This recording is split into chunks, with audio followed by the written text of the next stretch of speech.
கல்லூரியினுடைய ஆசிரியர், உயர்கல்வித்துறை இணைப்பாளர் திரு சபா சிவானந்தன் அவர்களை அன்போடு அழைக்கின்றோம். தமிழ் உறவுகள் அனைவருக்கும் வணக்கம். அரங்கு நிறைந்திருக்கவில்லை, ஆனால் இங்கு கூடியிருக்கின்ற நெஞ்சமெல்லாம் தமிழின உணர்வு நிறைந்திருக்கும். அந்த வகையில் உங்களுக்கு மீண்டும் எனது வணக்கத்தை தெரிவித்துக் கொள்கின்றேன்.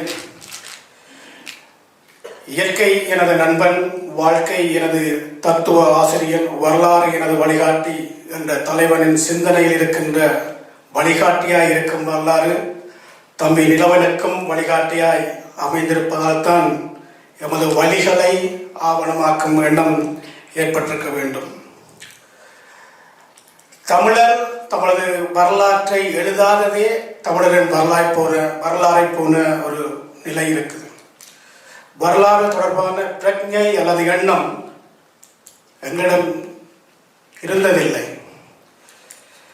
நிலவனின் வரிகளில் சொல்வதானால், கடந்த கால வரலாறுகள் பாதுகாக்கப்படாததாலேயே தமிழருடைய வரலாறு திரிக்கப்பட்டு வருகின்றன, திரிவுபடுத்தப்பட்டிருக்கின்றன. 2009 தமிழர் வரலாற்றில் மறக்க முடியாத, மறக்கக்கூடாத ஆண்டு. வழிகளே வாழ்க்கையாகி போன ஆண்டு அது. அன்றைய நாட்களில் வன்னியில் வாழ்ந்த மக்களின் வாழ்வை நிலவன் ஆவணப்படுத்தியுள்ளார். போருக்கு மத்தியிலும் தொடர்ந்து இடைத்தங்கள் முகாம்களிலும் எங்கள் உறவுகள் அடைந்த துயர்களை அடுத்த தலைமுறை மறந்துவிடக்கூடாது என்ற வரலாற்று நோக்கோடு நிலவன் ஆவணப்படுத்தியுள்ளார். தமிழர் நில ஆக்கிரமிப்பும் முகவரி இழக்கும் தமிழ் மக்களும் என்ற தலைப்பில் அவர் எழுதியுள்ள பகுதியில் பல தரவுகள் உள்ளன, சான்றுகள் உள்ளன. கூடியிருந்தால்தான் குருவிக்கு வாழ்வு இருக்கும். எமது நிலம் எங்கள் கையில் இருந்தால்தான் எமக்கும் வாழ்விருக்கும். எதுவரை எமது மொழி நீள்கிறதோ அதுவரைதான் எமது நிலம் இருக்கும்.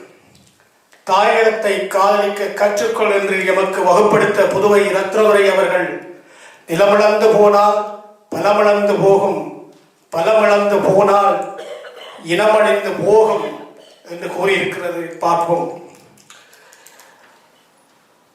அவர் சொன்னது போல கண்ணீரோடும் கவலையோடும் எம் கண் முன்னே எங்கள் நிலம் எங்களிடம் இல்லாமல் போனது. காரணம், பலம் நாங்கள் இழந்து போனோம். இப்ப இருக்கிற கேள்வி என்னன்னு சொன்னா, இப்ப நாங்க என்னத்தை செய்ய போறோம் என்றுதான் கேள்வி. எங்களோட கடப்பாடு என்ன? ஒரு சமூகமா, ஒரு இனமா? எங்களுடைய கடப்பாடு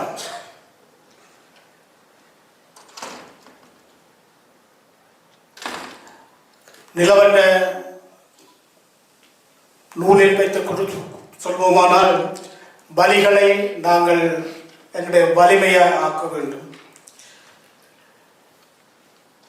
பேச்சை விட மௌனமே பலம் வாய்ந்தது.